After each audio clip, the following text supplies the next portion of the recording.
A veces, la traición no llega con un grito, sino con un punto azul moviéndose en un mapa.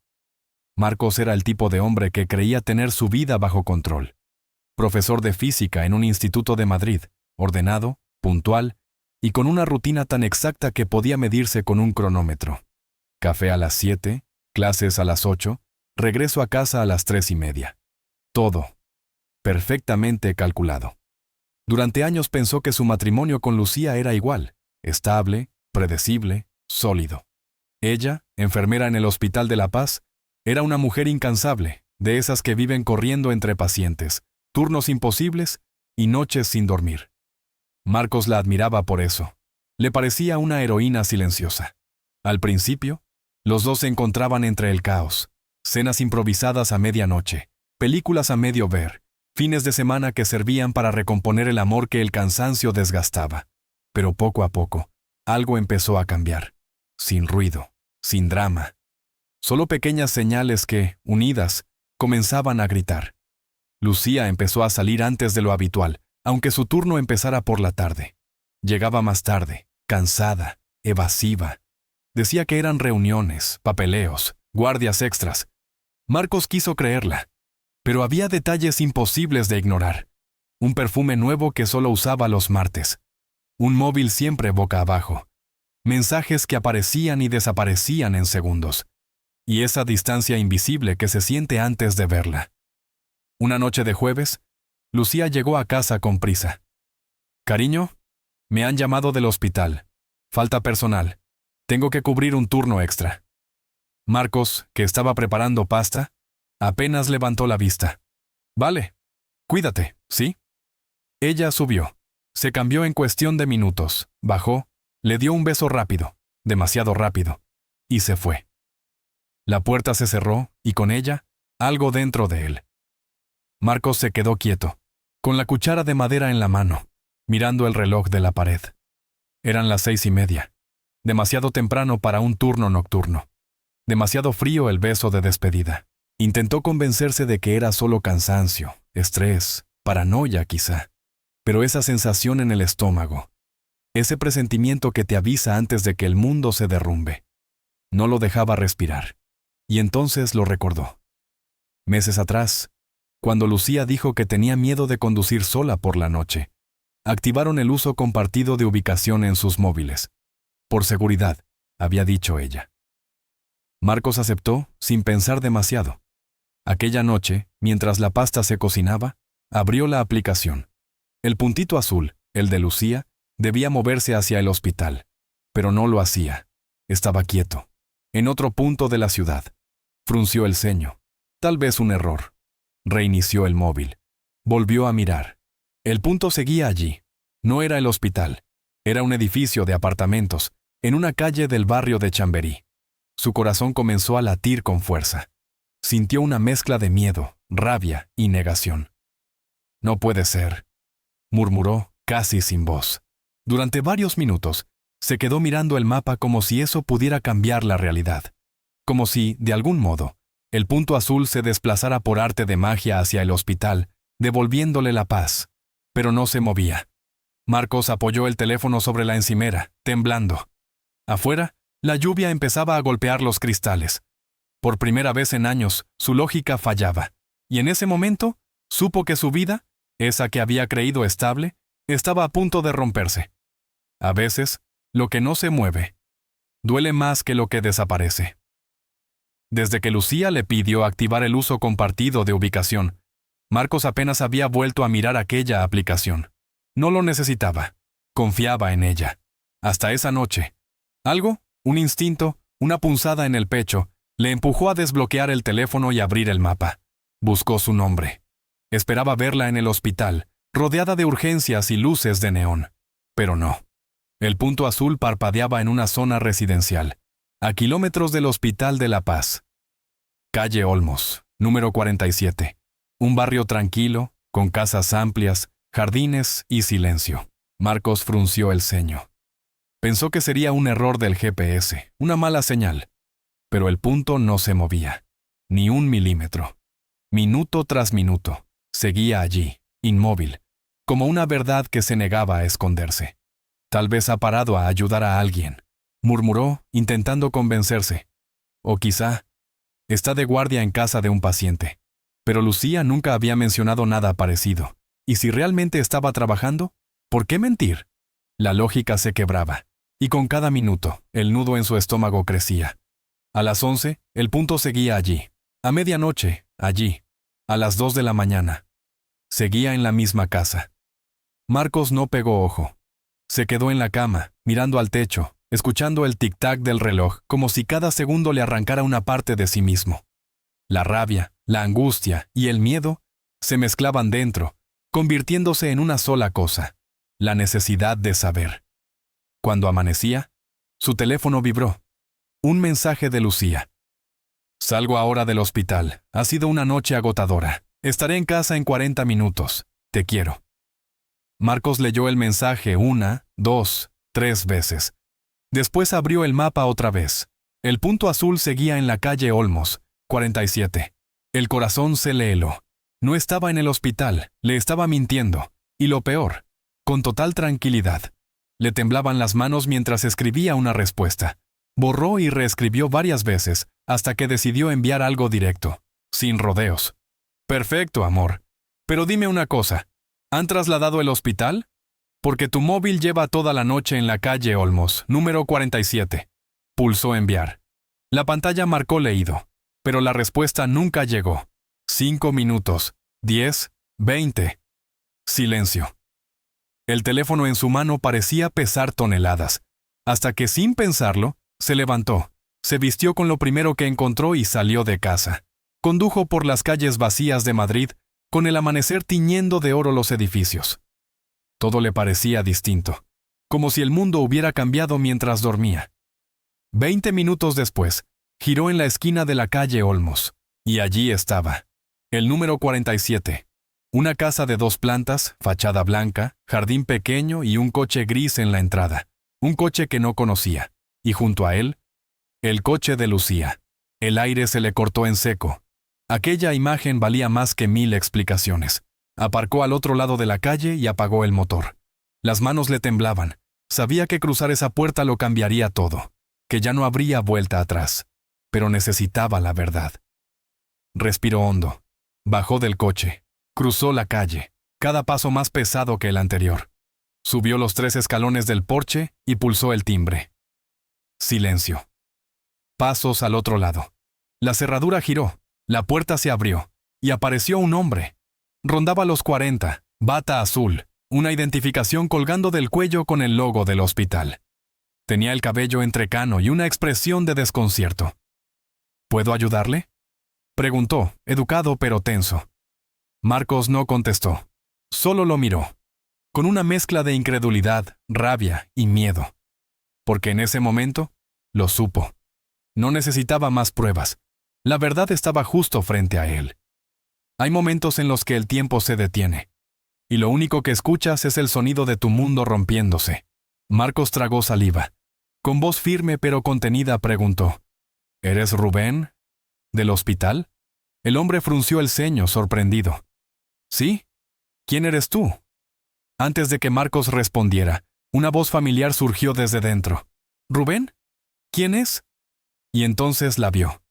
Lucía apareció detrás de él, con una camiseta grande que claramente no era suya, el pelo revuelto, los pies descalzos. Cuando sus miradas se cruzaron, el silencio fue absoluto. El color desapareció del rostro de ella como si alguien apagara una luz. Marcos no gritó, no se movió. Solo habló con una calma tan fría que dolía más que cualquier grito. Así que, el turno de noche era aquí. Lucía dio un paso hacia él. Marcos, espera. Puedo explicarlo. Pero él ya se estaba dando la vuelta. No necesitaba escuchar nada. La explicación estaba allí, entre los dos, desnuda y brutal. Cruzó el jardín mientras ella gritaba su nombre. Marcos, por favor, vuelve. Tenemos que hablar. No respondió. Abrió el coche, se sentó y arrancó. En el retrovisor, la vio correr hacia la calle, con los ojos llenos de lágrimas, mientras aquel hombre intentaba detenerla. Y por primera vez en su vida, Marcos no sintió compasión, solo una certeza helada. Aquello había terminado. Cerró la puerta con llave, subió al dormitorio y empezó a empacar sus cosas. No lloró, no rompió nada. Simplemente clasificó. Ropa, zapatos, perfumes, recuerdos. Todo iba a maletas y cajas con la precisión de quien desmonta una máquina que ya no funciona. Cada prenda que tocaba era un golpe de realidad, un recuerdo que se convertía en mentira. Mientras guardaba la última caja, tomó el móvil. Marcó un número que había guardado meses atrás, casi por casualidad. Un abogado que un compañero le había recomendado. Cuando la voz al otro lado respondió, Marcos habló sin titubear. «Soy Marcos. Necesito iniciar un divorcio. Hoy». El abogado guardó silencio unos segundos y luego dijo con voz firme, «Hiciste lo correcto. Empezaremos de inmediato». Marcos colgó, respiró hondo y bajó al garaje. Apiló las cajas con un orden casi quirúrgico. Cuando terminó, se sentó en el sofá del salón. La casa estaba igual que siempre, pero vacía. No en lo físico, sino en el alma. Era como si el amor se hubiera evaporado en una sola noche. «Marcos, tenemos que hablar, por favor». Él no se movió. Solo señaló hacia el garaje. «Tus cosas están allí. Tienes hasta el final del día para llevártelas todas». «No, no hagas esto», dijo ella con la voz rota. «Sé que metí la pata. Podemos arreglarlo, ir a terapia, hablarlo». Marcos la miró con una mezcla de tristeza y desdén. ¿Terapia? ¿Crees que la terapia cura las mentiras, Lucía? Pasaste la noche con otro hombre, me escribiste diciendo que estabas en el hospital. Y pensaste que no me enteraría. Me subestimaste, y eso es imperdonable. Lucía dio un paso hacia él, suplicante. Marcos, por favor, solo escúchame. Me sentía sola. Tú siempre estabas en el trabajo, apenas me mirabas. Necesitaba atención. Él soltó una risa amarga, vacía. Así que la solución fue traicionar lo que teníamos. Genial. Lucía cayó de rodillas, sollozando. No quería hacerte daño. No fue planeado. Simplemente pasó. Marcos la observó unos segundos, y por un instante, sus ojos se humedecieron. No por amor, sino por el duelo de algo que ya no existía. «Lo peor», dijo con voz baja, «no es lo que hiciste. Es que pensaste que nunca lo descubriría». Se levantó, caminó hacia la puerta y la abrió. «Vete, Lucía. No quiero verte llorar por algo que tú misma destruiste». Ella se quedó quieta, temblando, con lágrimas silenciosas resbalando por su rostro. Y cuando la puerta se cerró tras ella, Marcos respiró por primera vez en horas. Hay mentiras que no solo rompen una relación, también destruyen la imagen que uno tenía del amor. Marcos la miró fijamente, sin ira, sin gritar, solo con esa calma peligrosa que llega cuando ya no queda nada que salvar. «Me mentiste a la cara», dijo con voz baja. «Pasaste la noche con un compañero de trabajo. Podías haber hablado conmigo, Lucía. Podías haber dicho que no eras feliz, pero elegiste hacerlo a mis espaldas. Y ahora esperas que te crea que lo sientes». Lucía jadeó entre sollozos. «Lo estoy, te lo juro. Te quiero, Marcos». Él negó despacio, cogió las llaves del coche que estaban sobre la mesa y las dejó caer al suelo, frente a ella. «No, no me quieres. Quieres la seguridad que te daba. Te gusta la idea de tener a alguien esperándote en casa mientras tú haces lo que te da la gana. Pero ya no soy esa persona. Coge tus cosas y vete». Ella se quedó allí, destrozada, temblando, incapaz de decir nada. Marcos subió las escaleras, cerró la puerta del dormitorio y se sentó al borde de la cama. Escuchó los pasos de Lucía recogiendo las maletas, los golpes de las cajas contra el suelo, los sollozos ahogados. Y cuando la puerta principal se cerró, por fin, respiró. Dolía, pero era una herida que, al sangrar, liberaba. Los días siguientes fueron un ejercicio de reconstrucción. Bloqueó su número. Cambió las cerraduras. Cerró las cuentas compartidas. El abogado le aseguró que el proceso sería rápido y definitivo. Y así fue. Lucía intentó contactarle una y otra vez. Llamadas, correos. Incluso apareció un día a la salida de su instituto. Marcos no respondió. No por orgullo, sino porque no había nada más que decir. Pero el destino no necesitaba su ayuda. La verdad, tarde o temprano, se cobra su precio. El rumor del engaño se extendió. El hombre con el que Lucía había pasado la noche, Rubén, su compañero, también estaba casado. Su esposa lo descubrió gracias a una amiga que los había visto aquella mañana. Humillada y furiosa, la mujer denunció el asunto al hospital. La dirección abrió una investigación interna, y en cuestión de semanas, Rubén fue suspendido, y después despedido. Conducta impropia, decía el informe. Traducción: había perdido todo. Y Lucía. Lucía comenzó a pagar su propio precio. Los pasillos del hospital se convirtieron en un campo de susurros. Los compañeros que antes la admiraban, ahora la evitaban. Nadie se sentaba con ella en el comedor. Nadie la saludaba. Se convirtió en una sombra dentro del lugar que antes era su refugio. Hasta que un día, la dirección anunció una reestructuración. Una palabra elegante para disfrazar lo inevitable. La despidieron. Marcos vendió la vivienda que habían compartido. No podía seguir respirando entre esas paredes cargadas de recuerdos. Se mudó a un apartamento pequeño en el centro, con vistas a la Gran Vía. Sencillo, luminoso, suyo. Volvió a dar clases con pasión. Se reencontró con amigos que hacía años no veía. Recuperó aficiones olvidadas. El piano, las caminatas por el retiro, el silencio. Y poco a poco, el dolor se transformó en algo distinto. Paz. Pasaron los meses. La vida siguió su curso. Marcos no preguntó por ella. No quiso saber. No buscó revancha. Para él, Lucía había dejado de existir. Hasta que un sábado cualquiera, mientras tomaba café en una pequeña panadería de Lavapiés, un viejo amigo se acercó. «Dani, ¿cuánto tiempo? ¿Cómo estás?» Rieron, hablaron de trabajo, de viajes, de la vida. Y entonces, el amigo dudó un segundo antes de preguntar. «Oye, ¿te has enterado de lo de Lucía?» Marcos levantó la vista, tranquilo. «¿De qué?» El amigo suspiró. «No le va bien. Perdió su trabajo. Vive en un piso pequeño, en las afueras. Rubén desapareció. En cuanto lo despidieron, la bloqueó en todas partes. No quiere saber nada de ella». Marcos se quedó en silencio mirando por la ventana. No sintió rabia, ni placer, ni tristeza. Solo una certeza fría, inevitable. «Sí», dijo finalmente. «La vida cobra lo que le debes». El amigo asintió en silencio. «Y siempre lo hace, ¿verdad?» Marcos sonrió apenas, mirando su taza de café. «Siempre. Tarde o temprano. A veces, cuando todo termina, no queda odio. Solo una paz extraña, como si al fin entendieras por qué todo tenía que romperse». Marcos despidió a su amigo con un apretón de manos y una sonrisa sincera. Cuando la puerta se cerró detrás de él, se quedó mirando por la ventana. La calle bullía de vida, familias, risas, perros, rutinas.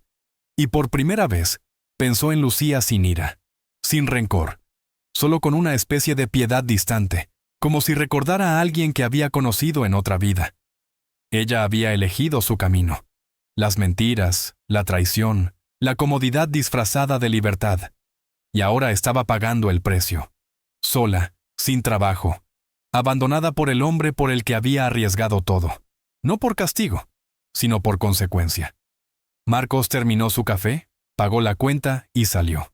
El sol de otoño iluminaba las calles de Madrid. El aire era fresco, pero él se sentía ligero. Había aprendido algo esencial. La confianza no se reconstruye. Cuando se rompe, no se arregla. Intentar pegar los pedazos solo prolonga el dolor. En una carpeta vieja, entre papeles y recibos, apareció una foto amarillenta. Lucía sonreía con un ramo en las manos, radiante. Él estaba a su lado, creyendo, ingenuamente, que aquel era el inicio de una vida eterna. Marcos miró la foto unos segundos. No sintió rabia ni nostalgia, solo vacío. Después, la rompió por la mitad, la arrojó a la basura y siguió ordenando. Narrador. Porque el GPS no miente, las personas sí, y a veces la tecnología te enseña lo que el corazón se niega a aceptar. Esa lección, tan dura como liberadora, se convirtió en la llave de su libertad. Un domingo cualquiera, Marcos empujaba su carrito por los pasillos de un supermercado del centro. Y allí, entre detergentes y estanterías, la vio. Lucía. Estaba más delgada, con ojeras profundas, el pelo recogido sin cuidado. Ya no quedaba nada del brillo que alguna vez la rodeó. Parecía más pequeña, más frágil, como si la vida le hubiera quitado todo lo que el ego le hizo perder. Marcos la reconoció enseguida. Por un instante pensó en girar, evitarla, desaparecer entre los pasillos. Pero no lo hizo. No necesitaba huir. Ya no había nada que temer. Ella levantó la vista. Sus ojos se abrieron de par en par. Dejó su carrito a un lado y dio un paso vacilante. Marcos. Él se detuvo, la miró con calma y asintió. Lucía. Ella intentó sonreír, pero la sonrisa se le quebró. ¿Cómo estás? Bien, respondió él sereno. ¿Y tú? Ella bajó la mirada. Sobreviviendo. El silencio que siguió pesó más que cualquier palabra. Estaba lleno de todo lo que nunca se diría, de disculpas inútiles, de heridas que ya no dolían. Marcos respiró hondo. Cuídate, Lucía. Y siguió caminando, empujando su carrito. No miró atrás. Quizás ella susurró algo, tal vez un «tú también». Pero no importaba, porque al pasar junto a ella, Marcos comprendió que su historia ya estaba cerrada, que el pasado había dejado de existir, que había ganado, no porque ella hubiese perdido, sino porque él había sanado. La confianza es un regalo, y cuando se rompe, no hay excusa, ni terapia, ni segunda oportunidad capaz de reconstruirla por completo. Todo lo que queda es la verdad, cruda, dolorosa, pero también liberadora. Algunas decisiones no se pueden deshacer, y a veces, el mayor triunfo después de una traición no es la venganza. Es levantarte, seguir adelante, y no permitir nunca más que alguien te subestime. Mientras Lucía soportaba el peso de sus propias decisiones, Marcos caminaba libre, ligero, sin cargas, en paz, porque había comprendido que el mayor acto de amor propio es saber cuándo es el momento de alejarse. Y él lo había hecho, justo a tiempo. Gracias por ver esta historia. Si te ha llegado al corazón, suscríbete al canal y activa las notificaciones. Hay muchas más historias que te harán sentir, reflexionar y recordar que, a veces, la libertad empieza cuando decides cerrar una puerta.